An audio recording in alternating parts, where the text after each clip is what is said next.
Hello guys, how to fix Windows 11 keeps freezing randomly. And the first way to resolve this issue is go to start button, right click on it and choose settings. From the left pane choose system and click on display option. Scroll down and choose display resolution and choose lower than recommended resolution. Recommended resolution is 1920 to 1080. You should choose 1600 into 900 and try to. Second way is go to Windows search, type Windows memory diagnostic,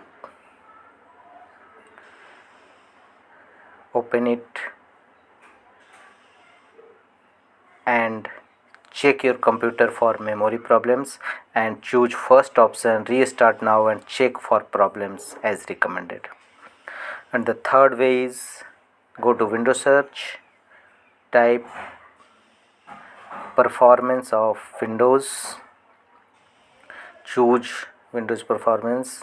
A new window will open here and choose visual effects and first option, let Windows choose what's best for my computer.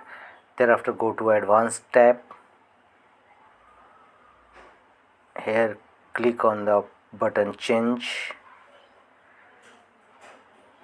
A new virtual memory window will open. Here uncheck the box against option automatically, manage paging. Go to C drive and click on custom range, or here you should change custom range above recommended custom range. Here custom range is 1648. You should choose 1770 as per my requirement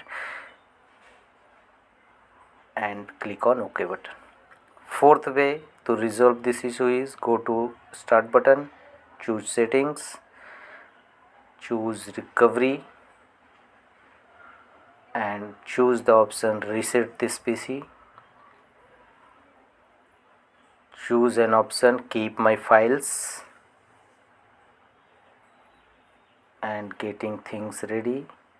Follow on a screen instruction to complete your process and Windows will not freeze randomly. That's all.